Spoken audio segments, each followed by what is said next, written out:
नमस्कार। अच्छा, न्यूज़ में ये तो अक्सर सुनने को मिलता है कि किसी को गैर जमानती अपराध में गिरफ्तार कर लिया गया। और ये सुनने में बहुत सीरियस लगता है ना। लेकिन इसका असल मतलब है क्या? क्या इसका ये मतलब है कि जमानत मिल ही नहीं सकती? चलिए आज इसी कानूनी पहेली को जरा आसान भाषा में समझते हैं। तो सबसे पहले ये समझते हैं कि ये जो शब्द हैं जमानती और गैर जमानती, ये आखिर आते कहाँ से हैं। देखिए, ये कोई ऐसे ही नहीं बना दिए गए हैं, बल्कि इनका एक पक्का कानूनी आधार है। ये सारी बातें आती हैं भारत के एक बहुत ही जरूरी कानून से, दंड प्रक्रिया संहिता 1973, या जिसे हम सब सीआरपीसी के नाम से जानते हैं। इसी कानून की पहली अनुसूची में साफ साफ बताया गया है कि कौन सा अपराध जमानती है और कौन सा नहीं। तो पहले बात करते हैं जमानती अपराध की। जैसा नाम से ही पता चल रहा है, ये वो अपराध हैं जिनमें जमानत मिलना आरोपी का हक है, कोई मेहरबानी नहीं। कानून ये कहता है कि अगर किसी पर ऐसे अपराध का इल्जाम है तो उसे जमानत मिलनी ही चाहिए। आमतौर पर ये कम गंभीर किस्म के अपराध होते हैं। और फिर आते हैं गैर जमानती अपराध। यहाँ पर मामला एकदम पलट जाता है।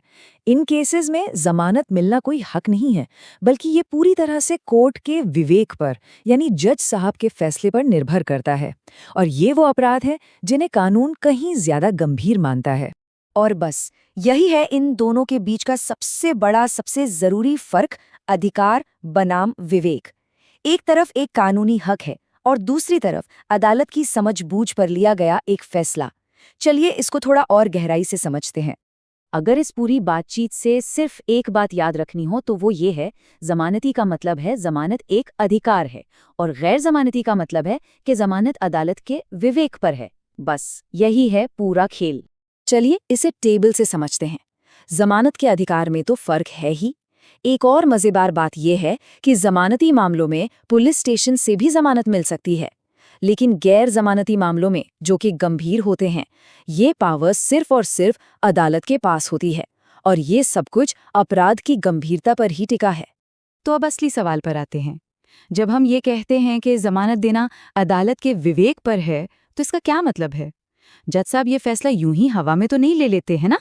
तो आखिर वो किन बातों पर गौर करते हैं?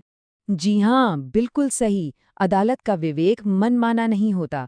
जज कई चीजों को ध्यान में रखते हैं, जैसे अपराध कितना संगीन है, क्या आरोपी का कोई पुराना क्रिमिनल रिकॉर्ड है, क्या इस बात का खतरा है कि वो जमानत पर बाहर आते ही भाग जाएगा, या फिर क्या वो बाहर आकर गवाहों को डरा धमका सकता है। इन सारे सवालों के जवाबों को तौलने के बाद ही अदालत किसी नतीजे पर पहुंचती है। जैसा कि भारत के सुप्रीम कोर्ट ने भी कहा है, ये एक बहुत ही नाजुक संतुलन बनाने वाला काम है। सोचिए, एक तराजू के एक पलड़े पर किसी इंसान की आज़ादी है और दूसरे पर पूरे समाज की सुरक्षा। अदालत का काम इन दोनों के बीच सही बैलेंस बनाना है।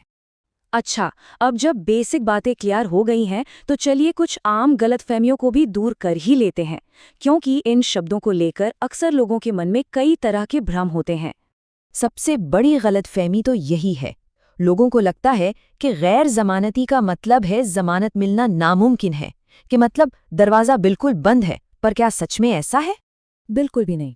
इसका मतलब सिर्फ इतना है कि जमानत आपका हक नहीं है, दरवाज़ा बंद नहीं है, बस चाबी जज साहब के पास है। अगर कोर्ट को लगता है कि केस के हालात को देखते हुए जमानत देना ठीक है, तो वो बिल्कुल जमानत दे सकती है। तो ये नामुमकिन नहीं, बस विवेकाधीन है। अब आते हैं दूसरी गलतफहमी पर। कई लोग ये भी सोचते हैं कि अगर कोई अपराध जमानती है तो इसका मतलब वो कोई छोटा मोटा या गैर जरूरी मामला होगा। ये सोचना भी सही नहीं है। देखिए, कोई अपराध जमानती है या नहीं, ये इस बात से तय होता है कि कानून में उसके लिए सजा कितनी तय की गई है, न कि इस बात से कि मामला कितना अहम है। और हाँ, ये भी याद रखना जरूरी है कि हमारा कानून हर आरोपी को तब तक बेगुनाह मानता है जब तक कि वो दोषी साबित ना हो जाए। तो आज की सारी बातचीत का निचोड़ क्या है? बहुत ही सिंपल है। जमानती अपराध, जमानत एक अधिकार है। गैर जमानती अपराध, जमानत अदालत का विवेक है। अगर सिर्फ ये दो शब्द याद रह गए, अधिकार और विवेक, तो आप कभी भी कंफ्यूज नहीं होंगे। और आखिर में एक सवाल जिस पर सोचा जा सकता है, आखिर कोई भी न्याय प्रणाली किसी एक इंसान की आज़ादी और पूरे समाज की सुरक्षा के बीच ये मुश्किल संतुलन कैसे बनाती है? ये एक ऐसा सवाल है जो हमारे पूरे कानूनी सिस्टम की बुनियाद में है। सोचने वाली बात है ना?